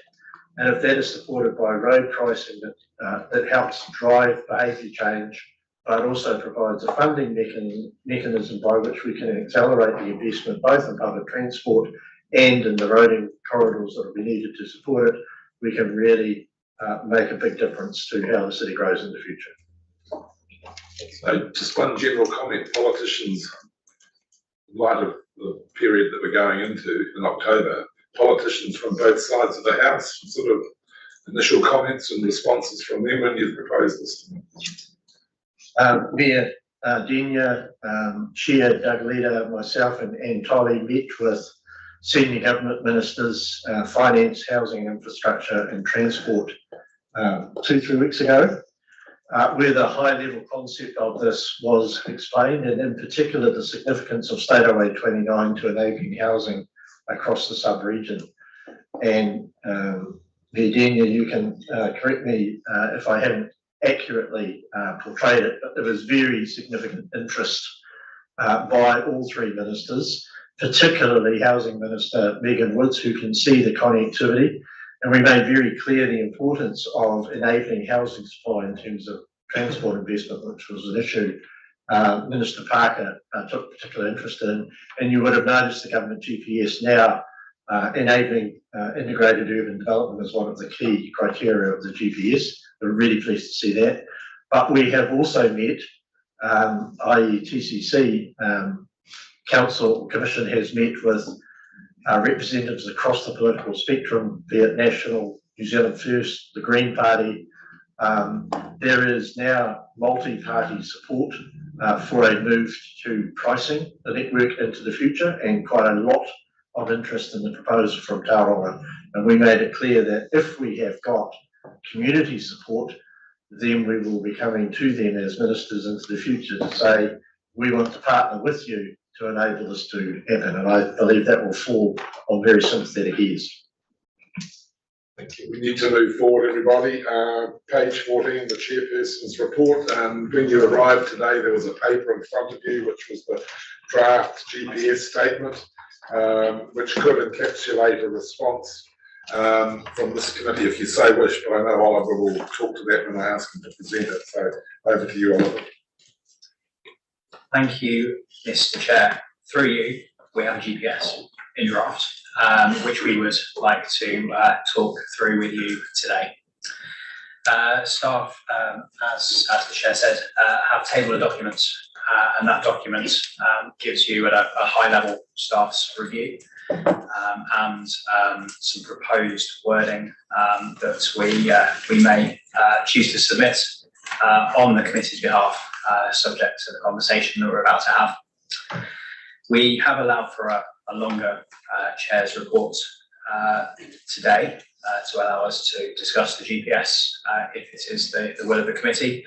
Suggest we do that first, and then I'll run through the other items of interest in the report. That didn't sound great, Amanda.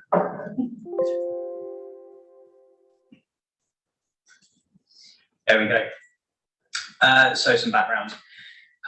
Consultation is being undertaken on the draft government policy statements. However, we've got a relatively short period to get our comments back. So we've got until the 15th of September. Bay of Plenty is in quite a fortunate position. We have an RTC meeting during this period. Some other regions are not so fortunate, and they are having to decide how they react to this, to decide whether they want to submit on the matter. So what does the draft GPS 2024 give us? Well, it builds on GPS 2021 strategic priorities. It proposes a strengthened focus on certain areas, sets out a series of strategically important projects, most notably 29A for us. And the feedback that we may wish to provide will inform the advice on final GPS, and that will come through from the MOT. So the final GPS, as things stand, will come into effect on the 1st of July 2024, noting that there are a couple of things happening between now and then, so we will watch that space.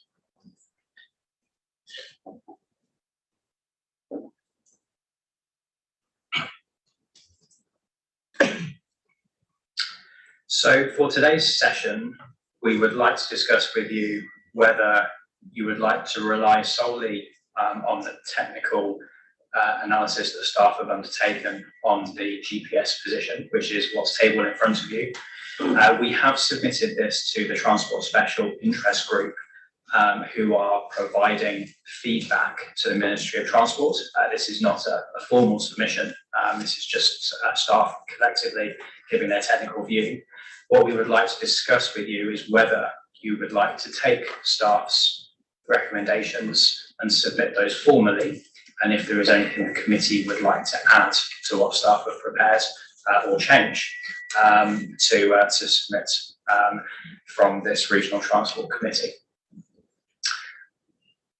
This is the point where you could tell me that you don't want to submit, but I'm imagining that we do want to continue and talk through the advice that staff have prepared.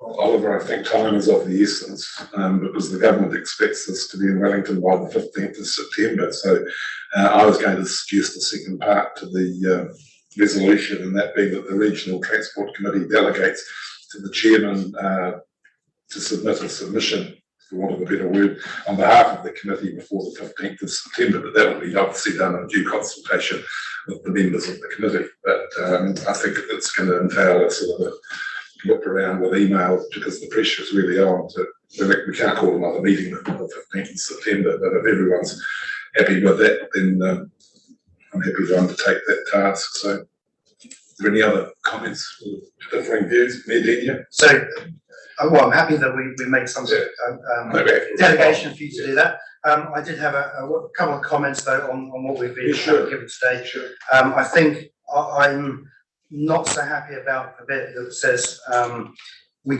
consider that greater ambition should be reflected in the safety GPS strategic priority reflection.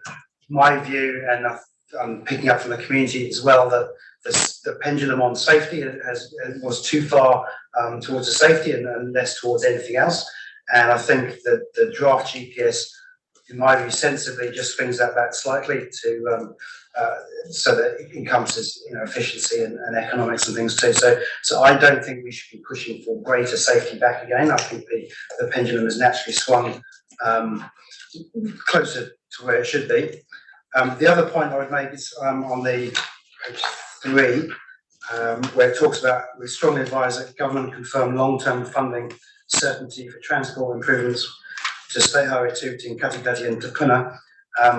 The way I see that is the priorities there should be TNL1, TNL2, and then, in my view, a Katikati bypass before any kind of upgrade or four laning between Katikati and the Mokua. I don't see the need for that at this point, and the priority would be Katikati bypass, which is a quality of living issue for people in that town rather than a congestion issue. So a different view to me, Adina. Being done, Oliver, just capture that. Yeah, if it helps discussion, the submission process has four questions and 4 text boxes in which we can paste a response. I do have 4 slides that just sort of highlight those areas if it's helpful just to guide any further discussion. I just reassure you all again, there'll be an email whip around prior to any definitive document going to Wellington. So any further comments? Being done, keep going, Oliver. Yeah, so the first question is to what extent we agree with the strategic priorities and direction provided by the GPS. So those are the 6 on screen. They do align pretty well to the draft strategic priorities that the committee has developed through the RLTP 2024 workshops. Our response there is on a scale of strongly agree to strongly disagree. Where do we land? Thoughts, colleagues? Agree. Pretty much aligned with what our direction is, so stronger views on that. Agree? Okay, keep going, Oliver. Next question is whether we have any comments on the strategic investment programme. Generally speaking, we're encouraged to see a number of projects here that will either directly or indirectly bring benefits to our region, noting in particular Tauranga Tauriko State Highway 29 appearing under the supporting growth activity. People here would love to see Pairiri dealt to.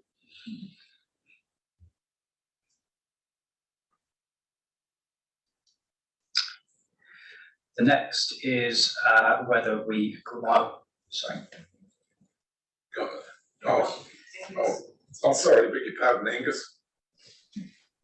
Just to make a point on the heavy rail components, that we're strongly promoting that through your RLTP, that a statement of support for the walk and freight improvements, 3rd and 4th mains, and the level crossing removal programs in particular are supported because they are of actual great benefit to Bay of Plenty and Waikato and the Golden Triangle. It's about efficient movements as train frequencies increase in Auckland, which is the real congestion point for freight flows into the port of Tauranga. So just want to make that connection. Had a good conversation with Commissioner Selwood and the other commissioners on Monday about this very topic.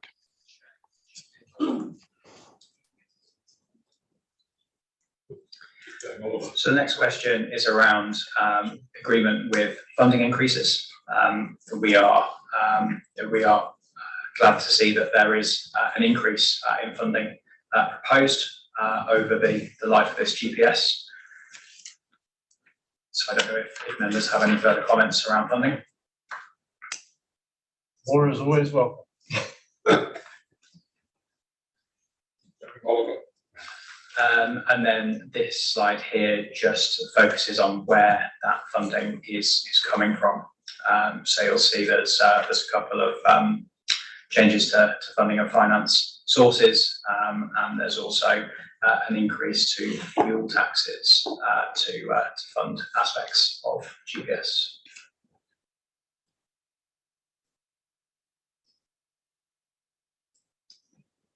And then to pick up Mayor Denya's point on this slide, this breaks the proposed investment by activity class down. So what you see jump off the page there are 2 things come to mind. One is the decrease in funding for safety. So that activity was previously called Road to Zero. The other is the addition of a new activity class into regional public transport. And the presentation that we have from Lindsay this morning would be the sort of activity that we may seek funding for through this new activity class.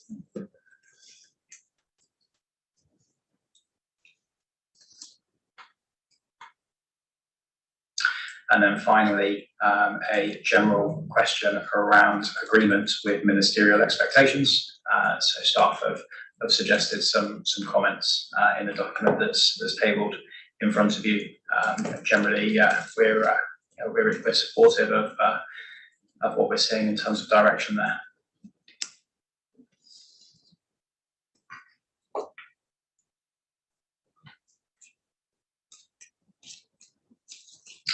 And then at the end, there is the option to capture any further comments.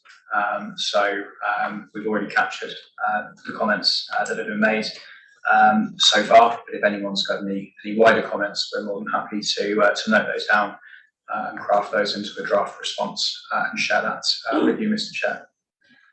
Okay, the other items in the report, I think it has been circulated. We could take them as read. Is there anything in particular you want to highlight? We just normally accept the road safety update.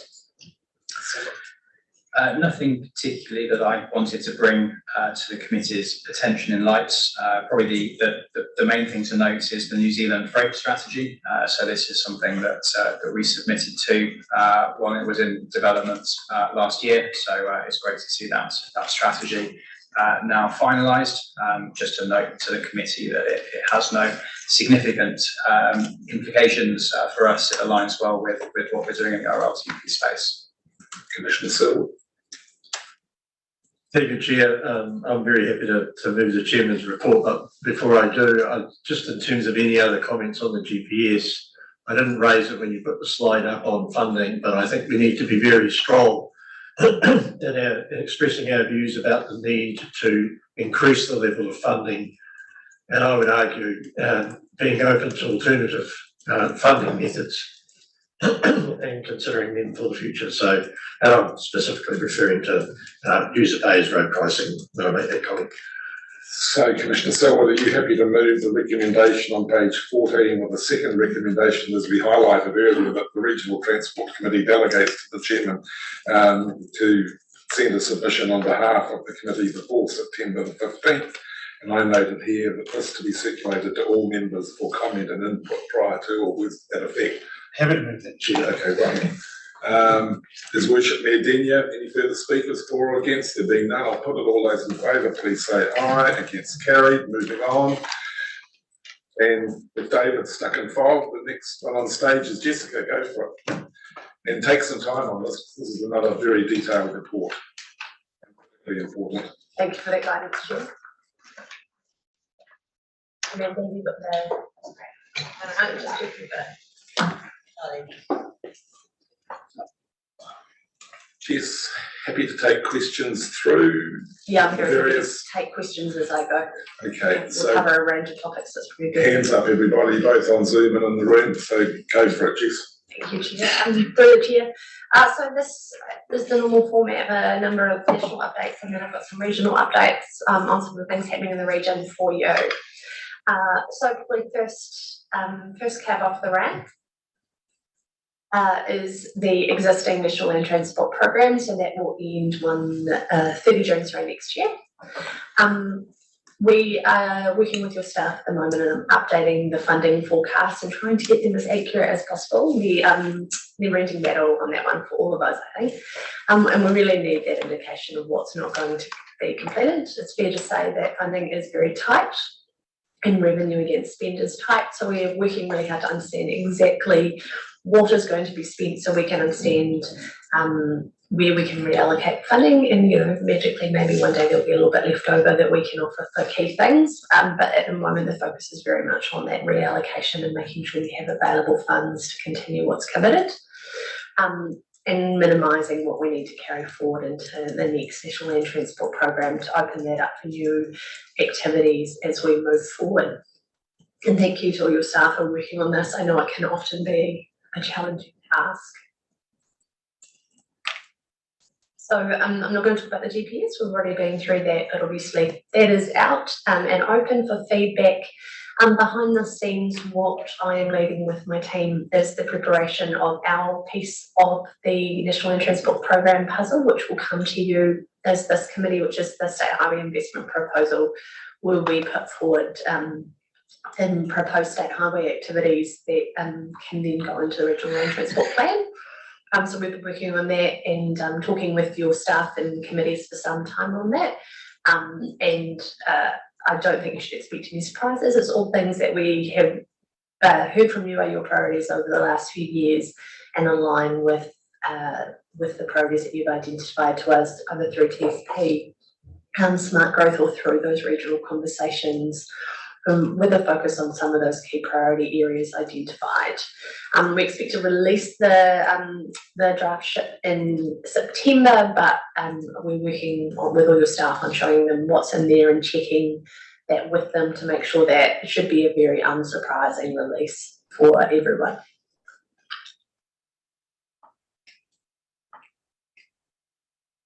Many of you will be aware that we did a review of the funding assistance rates that everyone received to check that they were still appropriate for the upcoming NLTP. We were able to give 24 increases in FAR for a number of councils where they met the criteria for an uplift. No one reduced and the number stayed on the same. I think in this region, I think everyone stayed the same. So that was just confirmed their ongoing commitment. They apply from 1 July next year and funding from there.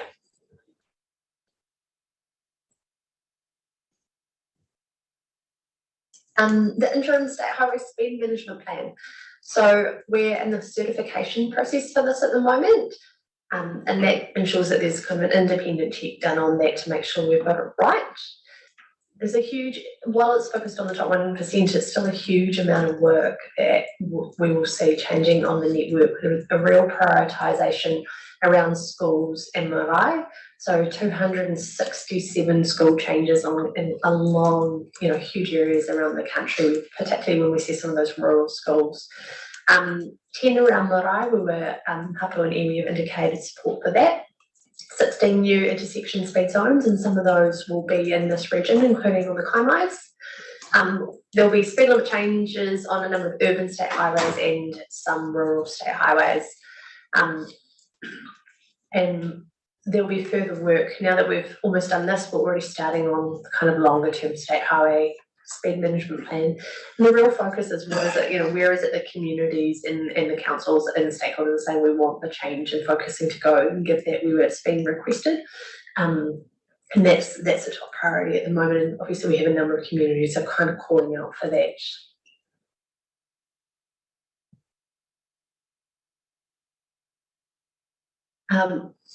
You'll be aware of the Innovating Streets or Streets for People package, which worked around the basis of providing kind of streetscapes and changes to our streets to make them more community focused.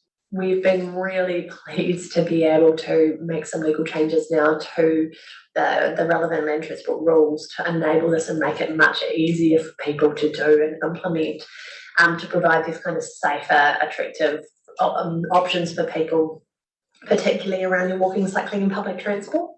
So this gives councils way more power to pilot changes and try different things on the transport network with their communities to help figure out what works for our community and for the network.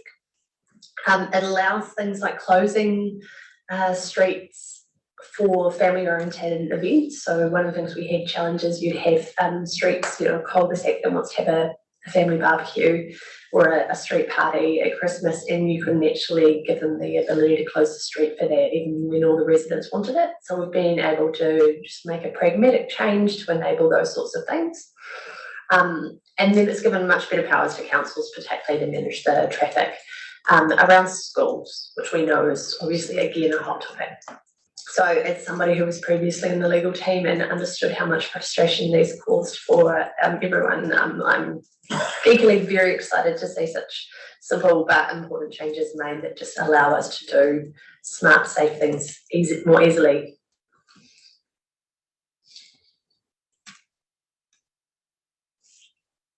This is also just a note about Te Wake Te Maia, which is the regulatory strategy for Waka Kotahi, which has just been refreshed. And it really looks at how we all work together to regulate the land transport system, which is something that has a huge impact on everyone's day-to-day lives, whether it be how we drive a car, what car we drive, and the taxis and the Ubers and everything that we take and the freight that moves.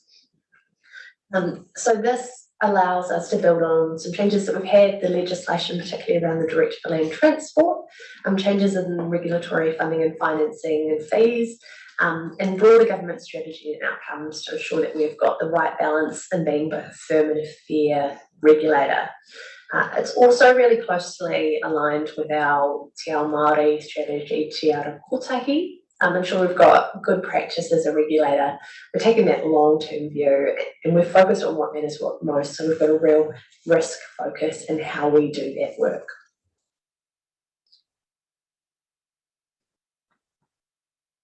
Just before I jump, any questions on any of that national work? Otherwise, I'll move into our specific ones.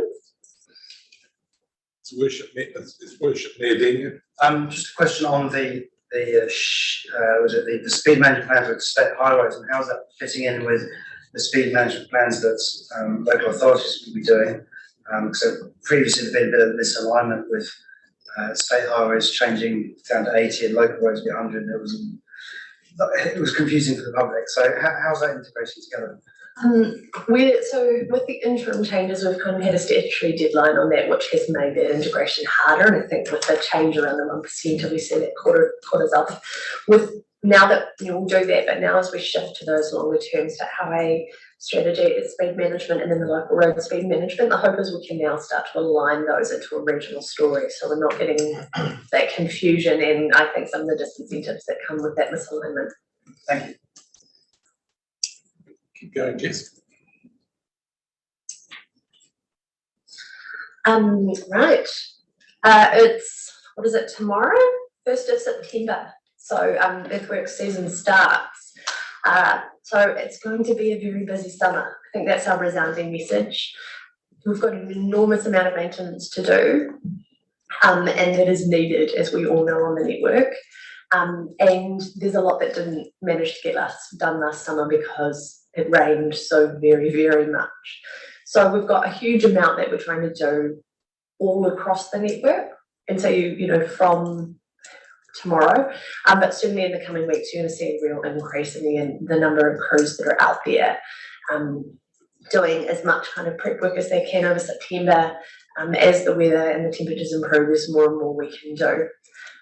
We're really aware of the impact that has on people and the frustration that it can cause, especially when there's so much that we need to do. It's fair to say there are plenty of us that are awake at night worrying about how we minimise this for people. We're working to communicate really well and really far in advance as much as possible on what we are doing, to tell people what to expect when we are going to close something, when we're going to reduce lanes, and when something's going to be there, so they can have that information. And a huge shout out to each of your teams and your councils who have been fantastic in working with us to make sure we're coordinating that and we're talking together. So there will be a lot of information available through our Journey Planner app. And information available through your teams. And if at any point you want more information about what's happening near your community, please don't hesitate to reach out to Dave and all right.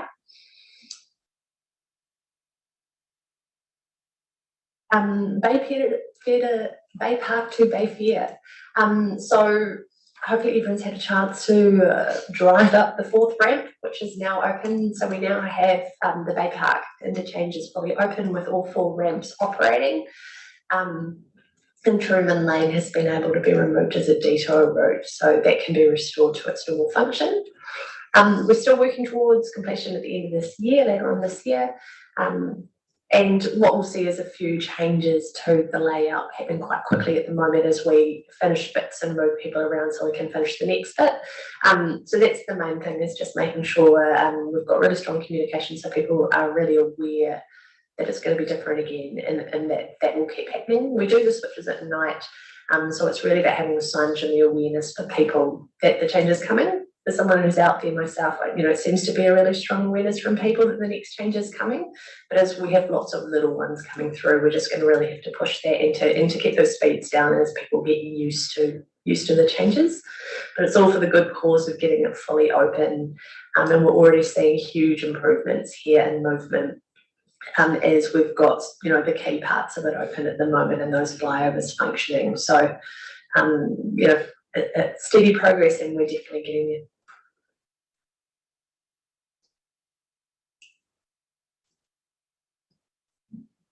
I think Stephen's done this slide for me already, complete with video. So I'm not sure there's much more I can say there. Obviously, we've completed it and the business case has been endorsed by our board. At this point, on the enabling works themselves, we are at the point with the Redwood Lane intersection. We're really happy to say that there were no appeals to the consenting process, so we're hoping to push into procurement for that, which would allow us to start construction late summer. And that's going to be a really exciting development. Initial works on that will largely offline, but you'll see some speed reduction there. But once we get confirmation on procurement and construction times, we can update you on that. We've made really great progress on the northern portion, which is your Cambridge Road intersection, the piece up to the school. We're not seeing any. We've got we're still in the consenting process, but we're now at a point where it's just agreeing some conditions. And we're optimistic that will, work its way through, and we're hoping we'll be able to go in procurement to start a month or so after Redwood. But there's still a little bit of water under that bridge. But huge thanks to everyone who's helped get us to that point where we're now talking to you about when construction starts. Huge effort. And the rest, the network connections detailed business case. So that has now been endorsed by our board. You're well aware from Stephen about what that involves. For us at the moment, as to what we're doing, we don't have funding for next phases at this stage. So we're doing some preparatory work for what would happen when funding comes online, hopefully next year, and making sure we're ready to go, and just working alongside, particularly TCC, on what would that look like and how do we move there and what are some of the options we can get through. But you won't see much active work happening in the project until funding comes through for something. And that's me. I'm happy to talk about any of the other things happening in the region if anyone wants to know more. So, Councillor Campbell, who is one of our two reps from the Eastern Bay, asked me to raise the issue of the Te Atua Road and Rail Bridge and safety and maintenance issues. Now, I referred him to David, but can you just pick up on that too? Not now, but I can you now, but just ask David to, Councillor Campbell, get in touch with you, because he said there were some quite serious concerns expressed by the community over that way through him around Te Atua Road Rail Bridge. Any other questions or comments anyone to Jessica? Oh, Councillor Scott. Have we got any comments about the resilience around the Rotorua Lakes? How I think it would be. Yeah, obviously we're pretty aware of, and we've been talking a lot with the council and community around Rotorua Lakes and some of the challenges there with the flood levels and the water levels of the lake. Early stages at this point, kind of working through what we do with that and what the response is. There's an aspect of what is the level we can live with, what is the longer term solution there. We are looking at where we can get some funding to do a bit more investigations to kind of understand the challenge and come up with some ideas around solutions on that. But yeah, no, I'm very aware of the community concern, legit community concern around that one. Any further questions? I'll move the seat of the Waka Kotahi report. Secondly, Commissioner Selwood. All those in favour, please say aye. Against, carried. Moving on, we're on the home straight. Oliver, would you like to introduce the team with regards to the draft regional land transport plan, noting that this is high level and it's the development of the plan and the work going on to date, and to speak to the setting up of the prioritisation process. So, over to you, Oliver. Thank you, Mr. Chair. Through you, I'd like to introduce Tia Naves, who is a senior transport planner in our team, who's going to walk you through this next presentation. Over to you, Tia. Thanks, Ollie. As you all know, we're well into the review of the previous RLTP, aiming to deliver the next RLTP by April 2024. The committee has had several opportunities and participated in shaping the strategic framework of the RLTP in March, May, and recently in August.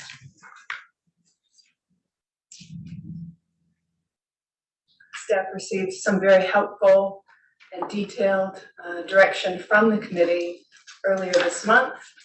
Some of the themes for that advice are shown on the screen. We heard about the need to show connections and consistency across the framework, have achievable objectives, meaningful headline targets, and making some minor changes to the benefit and problem statements.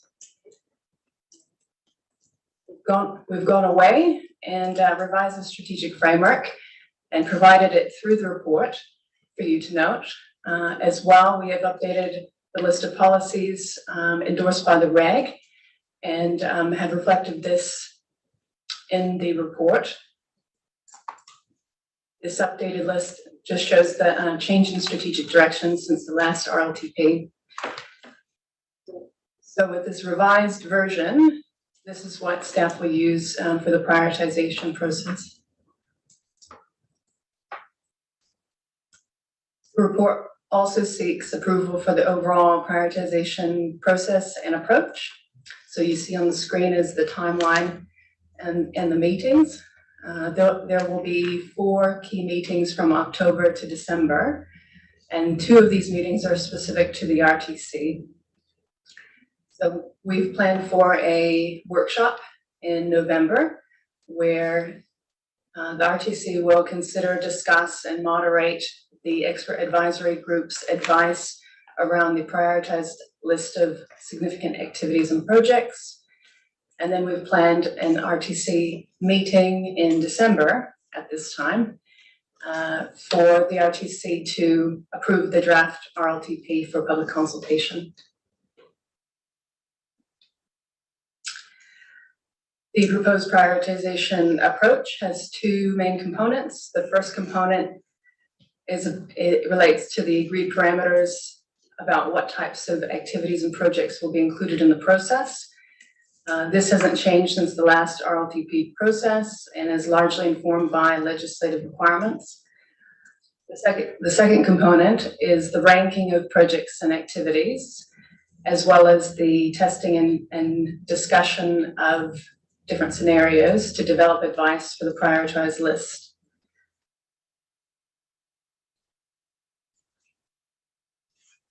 So the main question for today is whether the committee agrees to this overall prioritization process and approach to get us on our way to do the next steps. The question is alignment with the GPS, so I think we're pretty closely aligned. Through you, Mr. Chair, we were very relieved to see how closely aligned the GPS is with our draft strategic front end. That puts us on really firm foundations for the development of the draft RLTP. Further comments? Maybe we've got workshops coming up to fine tune it. Commissioner Selwyn. May well be covered in the workshops, Chair, but I was just looking at the objective and policy around enabling housing supply, which you'll know is a keen interest of mine. But 6.1 refers to supporting strategic planning initiatives. I'm just suggesting that actually supporting strategic investment that promotes what the goal. I'm really wanting, in the same in 6.3, ensure district plans facilitate and support housing. Well, actually, the intent is that our transport investment supports and facilitates housing and business development. So really a focus on investment and delivery rather than planning. It's a subtle, but I think quite important. Okay, point taken. Thank you. Yes, wonder if I could address the intervention logic map. Under the benefits, there's been a change in the environmental outcomes, and I'm just not understanding the logic of it in terms of the environmental quality and mode shift has turned into environmental sustainability and inclusive access.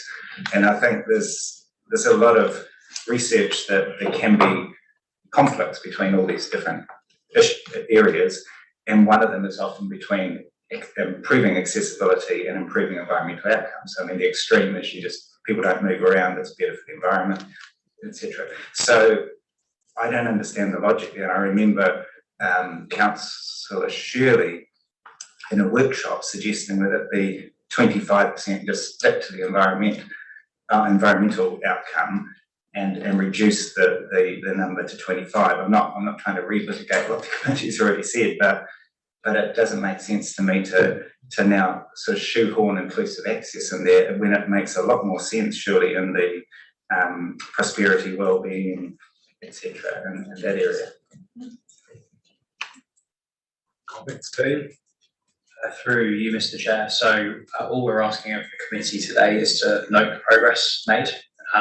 So we're happy to note down the comments that Glenn has made and consider those as we continue with the drafting. We are obviously at the committee's discretion, but not looking to dive into the detail today on those aspects. There is another workshop to come where we can spend some time on these if it is the wish of the committee. Worship, can I just have a clarifying question in terms of the process? I'm just trying to follow from the guidance of the committee. How does it turn into changes? I thought that level was such a high level that it was already agreed by the committee when the committee discussed it. Through the chair, I think we need to recheck whether there have actually been any changes to the original, because we're not aware that we have changed anything to that since we've discussed it at the committee. Does that give you a bit of comfort, Liam? No, I think they'll find it's changed. Oh, right. Is worship there, Daniel? Thank you. I'm looking at Appendix 3 and the table on the weighting scenarios. I kind of got the impression we've moved away from scenarios. So just no doubt we'll have a big discussion about percentage weightings and just work through that.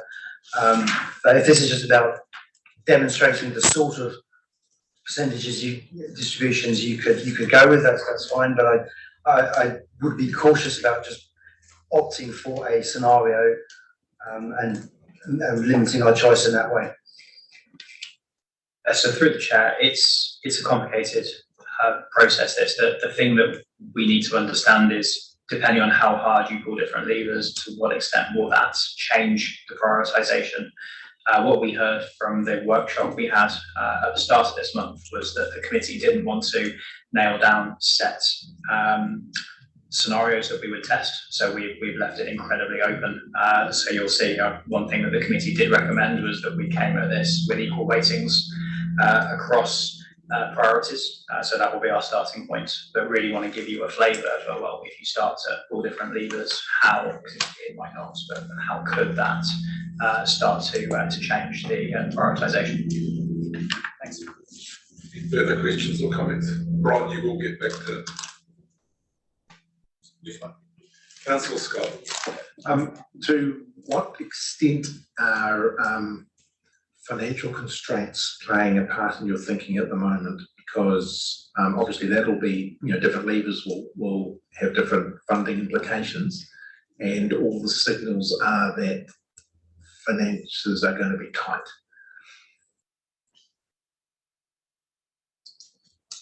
Through you, Mr. Chair, there's a parallel process here, as you'll be aware, Councillor Scott, that most councils are currently developing their long-term plans.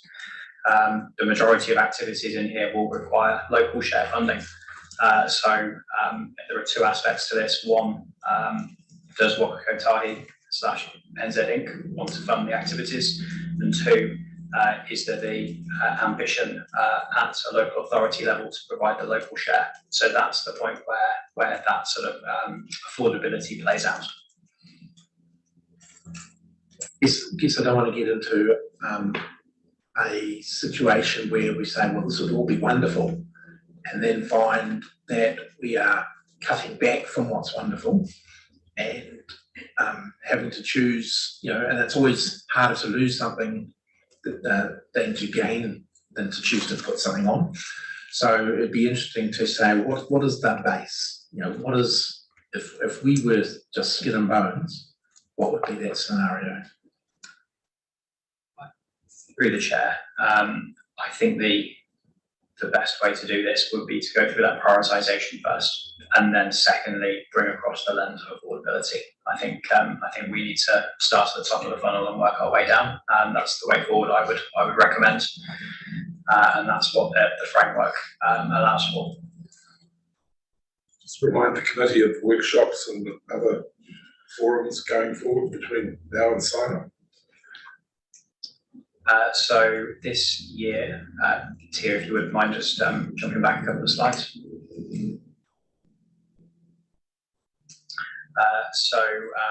The second arrow there is today's meeting.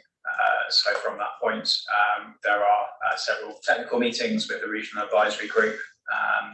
We've got an RTC workshop proposed in November. I think we're still trying to fine-tune dates. And then an RTC meeting. A couple of days ago. Fantastic. And then proposing an RTC meeting late November, early December. As we move into next year, if we go back a couple more slides to our, there we go. As we approach Easter time, we would be coming back with the a more polished version of the RLTP and recommending that, asking you to recommend that to the Regional Council for endorsement. Thanks. Back in the middle is the general election. There is indeed. Any further questions or comments, anybody?